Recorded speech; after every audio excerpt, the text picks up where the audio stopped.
ऐसे बनाए थे जिनमें इज एम आर था, वॉज वर्ड था, हैज हैव था, उनके साथ में सिर्फ नॉट लगा दिया था तो नेगेटिव बन गया था, है ना। अब कुछ सेंटेंसेस ऐसे हैं जिनमें कि हेल्पिंग वर्ब्स नहीं है। ऐसे कौन से सेंटेंस हैं? ऐसे सेंटेंस होते हैं बेटा जिनमें कि हेल्पिंग वर्ब प्रेजेंट नहीं हो। वो कौन से होते हैं? या तो प्रेजेंट इंडेफिनिट के या पास्ट इंडेफिनिट के, ठीक है। तो आज हम डू और डज से सिखाएंगे ऐसे सेंटेंसेस जिनमें कि वर्ब की फर्स्ट फॉर्म यूज हो रही है। उनका नेगेटिव बनाने के लिए आप क्या यूज करोगे? डू और डज। देखो कब आएगा। अब पहले तो आपको ये ध्यान रखना है, देखो डू किस किस के साथ आता है। डू एक तो आता है बेटा आई, दूसरा आता है प्लूरल के साथ में। किसके साथ आएगा डू? आई और प्लूरल के साथ में। प्लूरल का मतलब बहुवचन, जैसे स्टूडेंट्स हो गया, प्लेयर्स हो गया, है ना, पेरेंट्स हो गया, ठीक है, गर्ल्स हो गया, बॉयज हो गया, इन सब के साथ में क्या यूज करोगे आप? Do. Second thing is does. Does, stop बेटा, डज किसके साथ में आते हैं? ही, शी, इट या कोई भी नेम। ध्यान रखना नेम सिंगुलर होना चाहिए, है ना, नेम एक होना चाहिए, जैसे दिविजा, प्रिया, पार्थ, ठीक है, इन सब के साथ। अब हमारे पास सेंटेंस है आई ड्रिंक मिल्क एवरी डे।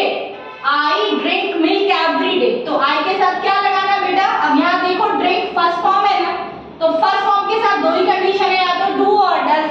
आई के साथ हम क्या लगाते हैं? डू। तो क्या हो जाएगा? I do not drink milk every day. Understood? ठीक है, समझ में आ गया फर्स्ट? Any queries? किसी को कुछ प्रॉब्लम है? सेकंड देखो, पार्थ राइट्स इन नोटबुक। अब पार्थ क्या है बेटा? नेम है, तो नेम के साथ हमने क्या बताया? डज आएगा। तो क्या लिखेंगे आप? Parth does not write in notebook, ठीक है। थर्ड आ जाएगा स्टूडेंट्स। स्टूडेंट्स क्या है बेटा? प्लूरल है, और एक चीज ध्यान रखना, वर्ब की फर्स्ट फॉर्म ही होनी चाहिए, राइट फर्स्ट फॉर्म नहीं होती है। स्टूडेंट्स लाफ, लाफ भी फर्स्ट फॉर्म है ना, तो स्टूडेंट्स डू नॉट लाफ और जोक्स। स्टूडेंट्स प्लूरल है तो उसके साथ में क्या लगाओगे आप? डू लगाओगे। Next, she goes to school. Yes, आपने क्वेश्चन 2 का पूरा नहीं वो you can complete. I told you Parth does not write in notebook, ठीक है। Next, she goes to school.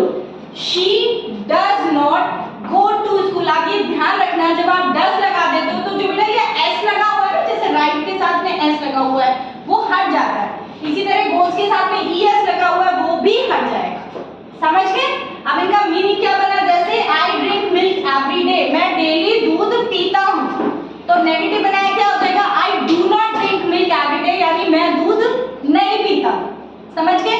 Next, Parth writes in notebook. Parth notebook में लिखता है, तो फिर क्या हो जाएगा? Parth does not write in notebook. Parth notebook में नहीं लिखता है। ये ता है, ती है, ते है वाले सेंटेंसेस हैं जिनका कि नेगेटिव आप किससे बनाओगे? डू और डज से। समझ में आ गया? That's it.